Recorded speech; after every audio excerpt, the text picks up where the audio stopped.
Hello friends, मैं हूं आपका दोस्त नरेंद्र माहेश्वरी। और जो आज का जो सवाल है वो हमसे हमारे एक व्यूवर्स ने पूछा था। उसने जो हमसे पूछा है कि मैं अक्सर फ्रेट फॉरवर्डर्स जो होते हैं उनको ये अल्फाज मैंने बोलते हुए सुना है कि स्पॉट रेट और कॉन्ट्रैक्ट रेट। तो काइंडली आप मुझे जो है एक्सप्लेन करें कि इन दोनों के दरमियान क्या जो है वो डिफरेंस है, स्पॉट रेट के दरमियान और कॉन्ट्रैक्ट रेट के दरमियान, और हमें बुकिंग जो है वो किस में करनी चाहिए, कॉन्ट्रैक्ट रेट पे बुक करना चाहिए या जो है वो स्पॉट रेट के अंदर जो है वो बुकिंग। ये पूरी डिटेल के साथ जो है वो बात करेंगे, समझेंगे। इस वीडियो का आगाज करने से पहले मैं आपको बताया चलूँ कि एनवीजे डेवलपर्स एंड डिजाइनर्स ये हमारे स्पॉन्सर्स हैं। अगर आपको अपने बिजनेस की वेबसाइट वगैरह बनवानी हो तो स्क्रीन पे दिए हुए नंबर पर कॉल कर सकते हो वेबसाइट बनाने के लिए। तो सबसे पहले बात करते हैं कॉन्ट्रैक्ट रेट की। कॉन्ट्रैक्ट रेट्स जो है, आसान से आसान अल्फाज में अगर मैं आपको समझाने की कोशिश करूं कि कॉन्ट्रैक्ट रेट्स क्या होते हैं, तो बेसिकली कॉन्ट्रैक्ट रेट्स जो है फिक्स रेट्स जो है कहलाते हैं। अगर आप किसी फ्रेट फॉरवर्डर से जो है वो बुकिंग उनको प्लेस करते हो कि भाई हमारा एक कंटेनर है जो कराची से जबलेली जिसको जाना है, तो काइंडली उसका फ्रेट आप कंफर्म करें, तो वो फ्रेट आपको कंफर्म कर देता है। तो वो जो फ्रेट यूजुअली जो फ्रेट फॉरवर्डर जो आपको कंफर्म करते हैं वो कॉन्ट्रैक्ट रेट्स ही होते हैं यूजुअली। अब कॉन्ट्रैक्ट रेट्स का क्या मतलब होता है कि जो फ्रेट फॉरवर्डर ने आपको रेट जो कोड किया है वो वही रेट रहेगा, और वो उस रेट के अंदर स्पेसिफिक टाइम नीचे मेंशन लाजमी करता रहेगा कि ये जो रेट है ये इस पर्पस के लिए वैलिड है। यूजुअली जो रेट दी जाते हैं वो 15 दिन तक के लिए होते हैं या 30 दिन के लिए होते हैं। अगर इसके कंपैरिजन में अगर हम बात करें स्पॉट रेट की, तो स्पॉट रेट्स जो है बेसिकली वो फिक्स नहीं होते। स्पॉट रेट्स जो है वो डेली जो है वो अपडेट होते रहते हैं। अगर आपने स्पॉट रेट में किसी भी कैरियर से आपने रेट लिए हैं, तो वो रेट अब से अगर आज आपने रेट लिए हैं तो अब वो कल के जो रेट होंगे वो बिल्कुल डिफरेंट होंगे। वो जो रेट्स होते हैं स्पॉट बुकिंग के अंदर जो रेट दिए जाते हैं वो बहुत तेज़ी के साथ वो चेंज होते हैं, वो घंटों में भी चेंज हो सकते हैं। जो स्पॉट बुकिंग के जो सर्कमस्टेंसेस होते हैं, बिहाइंड जो चीज़ें चल रही होती हैं इसके चेंज होने के ऊपर, वो बहुत सारी चीज़ों पे डिपेंड करता है कि डिमांड एंड सप्लाई क्या है, जो मुल्क की इकनॉमी है वो किस तरह के हैं, ऑयल प्राइस हैं, और बहुत सारी जो चीज़ें हैं वो उसको कंट्रोल करती हैं स्पॉट बुकिंग को। तो स्पॉट बुकिंग के अंदर प्राइसिंग बहुत तेज़ी के साथ चेंज होती है। आप प्रिडिक्ट नहीं कर सकते कि कल क्या प्राइस होगा, और तो इस तरह की प्राइस में काम करना बहुत मुश्किल है। अगर फ़र्ज़ करें अगर आपको कोई कोटेशन देना है और आपने स्पॉट बुकिंग में फ्रेट लिया हुआ है और आपने कैलकुलेशन करके दे दी हो, जब आप बुक कराने गए तो पता चला तो उस वक्त का फ्रेट कुछ और था, आपका अब जो फ्रेट कुछ और चल रहा है, तो स्पॉट बुकिंग के अंदर वर्किंग करना बहुत मुश्किल हो जाता है। स्पॉट बुकिंग जो है कब लेनी चाहिए वो उसके ऊपर भी मैं बात करता हूँ।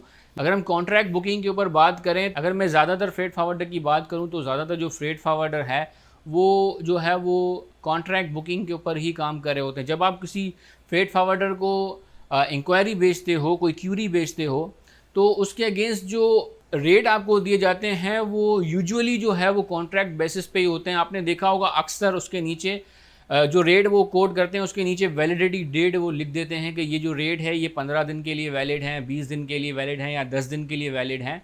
तो बेसिकली वो कॉन्ट्रैक्ट बुकिंग होती है। स्पॉट बुकिंग के अंदर ऐसा नहीं होता। जो स्पॉट बुकिंग में जो प्राइस दी जाती है वो उसी वक्त उसी टाइम के लिए दी जाती है। आप बुक करते हो तो उसी वक्त करें, अदरवाइज अगर आप वेट करोगे थोड़ा बाद में, मैं कल कर लूँगा, परसों कर लूँगा, तो उस वक्त के प्राइस कुछ और होंगे। अगर हम इन दोनों का कंपैरिजन करें कि कॉन्ट्रैक्ट बुकिंग है उसके अंदर जो प्राइसिंग दी जाती है वो लॉन्ग टर्म प्राइसिंग दी जाती है, और जो स्पॉट बुकिंग के अंदर जो प्राइसिंग दी जाती है वो शॉर्ट टर्म जो है वो दी जाती है। इसके अलावा जो सबसे बड़ा डिफरेंस है वो स्टेबिलिटी है प्राइस के अंदर। जो कॉन्ट्रैक्ट बेस के अंदर जो प्राइस दी जाती है वो स्टेबल रहती है, और स्पॉट बुकिंग के अंदर जो प्राइस है वो स्टेबल नहीं रहती। वो प्राइस जो होती है वो डायनेमिक होती है, ये कभी भी चेंज हो सकती है, किसी भी वक्त चेंज हो सकती है, उसका कुछ भी नहीं कह सकते। एक और चीज़ है जो इन दोनों को डिफरेंट करती है, कॉन्ट्रैक्ट बुकिंग के अंदर जो है आप पूरी वेसल की जो लेन है वो आप बुक कर सकते हो, यानी 200-300 कंटेनर की जो लॉट है पूरी की पूरी आप लेन के लेन आप बुक कर सकते हो। लेकिन स्पॉट बुकिंग के अंदर इस तरह की फैसिलिटीज नहीं है। स्पॉट बुकिंग जो है वो शिपमेंट वाइज होती है, यानी एक ही शिपमेंट के लिए आप उसको बुक कर सकते हो। एक और डिफरेंस की बात करें, जो कॉन्ट्रैक्ट प्राइस दी जाती है वो बेसिकली बेस प्राइस दी जाती है, फ्रेट जो है आपको दिया जाता है, इसके अलावा जो लोकल चार्जेस वगैरह है वो अलग से जो है वो बताए जाते हैं। दूसरी तरफ जो स्पॉट बुकिंग है, इसके अंदर जो फ्रेट दिया जाता है उसके अंदर ऑल इन होता है, यानी जो आपको फ्रेट वो ऑफर करेंगे इसके अंदर लिख देंगे ऑल इन। तो इससे भी काफी हद तक जो है पता लगाया जा सकता है कि ये स्पॉट बुकिंग जो फ्रेट फॉरवर्डर ने आपको दी है स्पॉट बुकिंग है या जो है वो कॉन्ट्रैक्ट बेस पर है। अब हम बात करें कि कौन सा जो है किसके लिए फेवरेबल है। जो कॉन्ट्रैक्ट बुकिंग है ये शिपर के लिए बहुत ही ज़्यादा फेवरेबल होती है, क्योंकि उसके अंदर काफ़ी ज़्यादा स्टेबिलिटी होती है। और जो स्पोर्ट रेट्स जो होते हैं या स्पोर्ट बुकिंग होती है वो कैरियर्स के लिए फेवरेबल होती है, क्योंकि वो अकॉर्डिंगली जो भी सर्कमस्टेंसेस चल रहे हैं उस वक्त उसके मुताबिक वो प्राइस जो है वो कम या ज़्यादा कर सकते हैं। कम तो बहुत कम ही होती है, यूजुअली ज़्यादा ही होती है। अब यहाँ पे सवाल पैदा होता है, कॉन्ट्रैक्ट बुकिंग अगर शिपर के लिए फेवरेबल है तो फिर स्पोर्ट बुकिंग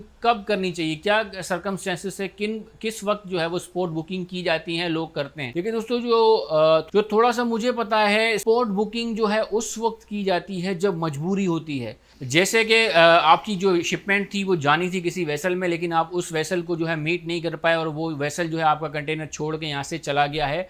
अब नेक्स्ट वेसल जो है आ रहा है तो उसके ऊपर स्पॉट बुकिंग अवेलेबल है, आपने फ़ौरन वो ले लेनी, क्योंकि इसके अलावा कोई ऑप्शन नहीं है। अब ये कंटेनर इस वेसल के अंदर जाना ही जाना है आपने, तो आपने उस कंडीशन के अंदर जो है आपने स्पॉट बुकिंग अवेलेबल है, आप तो उस वक्त जो है आपने बुक कर लेना है और आपका कंटेनर चला जाएगा। इसके अलावा जो है कि ऐसी कोई शिपमेंट आ गई है अर्जेंट, आपका कोई मूड नहीं था शिपमेंट भेजने का, आप अर्जेंट बायर ने भेज दिया कि भाई आपने ये फटाफट ये भेजनी है 2 से 3 दिन के अंदर, आपने तमाम अरेंजमेंट कर लिया और आपने देखा कि भाई यहाँ पे तो कोई वैसल अवेलेबल नहीं है, लेकिन हाँ एक स्पॉट बुकिंग बाकी है, तो आपने फटाफट वो ले लेनी, क्योंकि इसके अलावा कोई ऑप्शन नहीं है। तो उम्मीद है ये तमाम चीज़ें समझ में आ गई होंगी आपको। हमें जो थोड़ा सा हमें इसके बारे में पता है वो हमने आपको बताने की कोशिश की, समझाने की कोशिश की।